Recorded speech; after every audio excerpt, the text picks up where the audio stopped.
अस्सलाम वालेकुम दोस्तों, दिस इज़ इबाद रहमान। आज हम एक नया टॉपिक कवर करने जा रहे हैं जिसमें हम क्या करेंगे, जो जनरल ज़ियाउल हक़ का जो दौर था, उसको डिस्कस करेंगे। फिर इसके बाद हम जो इसके जो डेवलपमेंट्स हुई थी जो ज़िया के दौर में, उसके ऊपर बात करेंगे। सबसे पहले हम देखेंगे कि जनरल ज़ियाउल हक़ कौन था। जनरल ज़ियाउल हक़ जो थे वो एक मार्शल एडमिनिस्ट्रेटर थे। जिस तरह जो पहले जो यहिया खान जो थे, फिर इसके बाद जो अयूब खान जो थे, वो भी मार्शल एडमिनिस्ट्रेटर थे। इसी तरह ये भी जो जनरल ज़ियाउल हक़ जो था, ये भी एक चीफ मार्शल एडमिनिस्ट्रेटर था। और ये क्या थे, पाकिस्तान के छठे प्रेसिडेंट थे। जनरल ज़ियाउल हक़ 12 अगस्त 1924 को जलंधर इंडिया में पैदा हुए थे और 17 अगस्त 1988 को वफात पा गए थे। ज़ियाउल हक़ ने क्या किए थे, 1943 को ब्रिटिश जो आर्मी थी वो ज्वाइन किए थे। फिर इसके बाद जो पीएम जो जुल्फ़िकार अली भुट्टो थे, उन्होंने क्या किए थे, 1976 में ज़िया को चीफ ऑफ आर्मी स्टाफ मुकर्रर किए थे।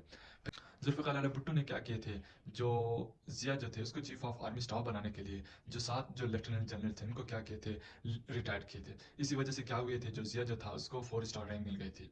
फिर क्या हुआ कि 5 जुलाई 1977 को ज़िया ने क्या किए थे, जो जुल्फ़िकार अली भुट्टो के जो गवर्नमेंट थे उसको क्या किए थे, ओवरथ्रो किए थे और खुद क्या कर लिए थे, मार्शल लॉ इम्पोज किए थे। अभी जब ज़िया पाकिस्तान के प्रेसिडेंट बन गए तो उन्होंने क्या किया था, मजलिस शूरा या कंसल्टेटिव काउंसिल बनाया था। ये कब बनाया था, 1981 को बनाया था। इस काउंसिल में जो मेंबर्स थे उनकी तादाद क्या थी, 350 थे। और जितने भी जो मेंबर्स जो होते थे, वो प्रेसिडेंट जिया जो था वो क्या करता, नॉमिनेट करता था। जितने भी जो मेंबर्स थे, इसमें इंटेलेक्चुअल्स भी थे, स्कॉलर्स भी थे, उलमा भी थे, जर्नलिस्ट भी थे। इसके साथ फिर इकोनॉमिस्ट और जो प्रोफेशनल जो थे वो भी इसमें शामिल थे। ये जो मेंबर्स थे, ये क्या कर रहे थे, जो प्रेसिडेंट की जो अथॉरिटी थे उसको क्या कर रहे थे, सिर्फ लीगलाइज करने के लिए थे।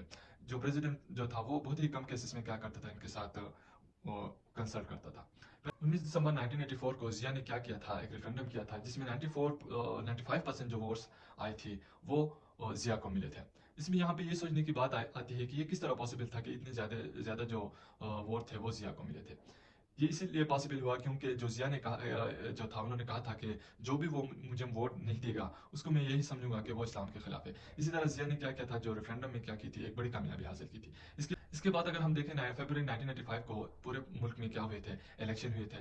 ये एक ऐसा इलेक्शन था जो नॉन पार्टी बेस्ड इलेक्शन थी, जिसमें जो कोई भी जो पार्टी थी वो हिस्सा नहीं ले सकती थी। फिर क्या हुआ कि जिया ने क्या किया था, जो मोहम्मद खान जो जुनेजो है उसको क्या कर दिए थे, पीएम मुंतखब किए थे। बाद में इनके दरमियान क्या हुए थे, थोड़े हालात ख़राब हुए थे। फिर जिया ने क्या किया था, जो एट अमेंडमेंट इन्होंने इंट्रोड्यूस किया था उसको यूज़ करके जो जुनेजो साहब की जो गवर्नमेंट है उसको और जो उसके कैबिनेट है उसको क्या कर दी थी, डिसॉल्व कर दी थी। अभी एट अमेंडमेंट क्या है, एट अमेंडमेंट जिया की जो रिजीम है इसकी एक बहुत ही अहम पॉइंट है, जिसको यूज़ करके जो प्रेसिडेंट है वो नेशनल असेंबली, प्राइम मिनिस्टर को डिसॉल्व कर सकते थे और साथ में जो प्रोविंशियल गवर्नर है और जो चीफ ऑफ आर्मी स्टाफ है उसको भी क्या कर सकते थे, अपॉइंट कर सकते थे। उसके बाद अगर हम जो फॉरेन जो इकोनॉमिक पॉलिसीज हैं जिया के दौर में अगर उनको देखें, तो जिया के जो दौर में जो सोवियत जो अफगान वार थी वो बहुत ही एक अहम पॉइंट थी। पाकिस्तान और अफगानिस्तान को अगर हम देखें तो ये क्या करते हैं, एक दूसरे के साथ जो बॉर्डर है वो क्रॉसली बॉर्डर शेयर करते हैं। अभी अमेरिका ने क्या किया, पाकिस्तान को जो प्रॉक्सी वॉर के तौर पर क्या किए थे, इस्तेमाल किए थे। अमेरिका क्या करता था, जो पाकिस्तान था उसको सपोर्ट करता था और पाकिस्तान को क्या कहता था कि आप जो मुजाहिदीन हैं जो अफगानिस्तान में हैं आप क्या करेंगे, उनको सपोर्ट करेंगे। इसी वजह से पाकिस्तान को क्या मिल रही थी, बहुत ज़्यादा एड मिल रही थी। दूसरी बात यह है कि जिया सोच रहा था कि सोवियत यूनियन अफगानिस्तान आ गई तो बाद में पाकिस्तान के लिए भी क्या हो जाएगी, खतरे की घंटी बज जाएगी। इसी वजह से जिया साहब जो अमेरिका जो था उसको क्या कर रहा था, मदद कर रहा था। अमेरिका ने इस ऑपरेशन को क्या नाम दिया था, ऑपरेशन साइक्लोन का नाम दिया था। इसके अलावा जो सीआईए जो थी वो क्या कर रही थी, जो पाकिस्तान की जो इकोनॉमिक और मिलिट्री जो एड है वो दे रहे थे पाकिस्तान को। ये इसी वजह से दे रहे थे क्योंकि अफगानिस्तान में जो मुजाहिदीन थे उनको सपोर्ट करने के लिए।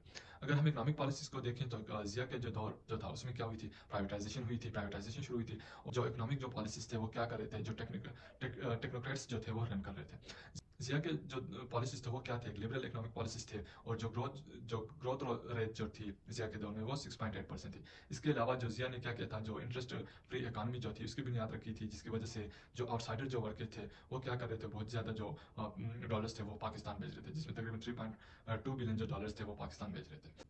इस्लामाइजेशन जो था उसकी वजह से जो ज़िया हक का जो दौर था, जो इरा था, उसको बहुत याद किया जाता है। अब इस्लामाइजेशन प्रोसेस में क्या किया था इन्होंने, जो हुदूद ऑर्डिनेंस 1979 में किया था।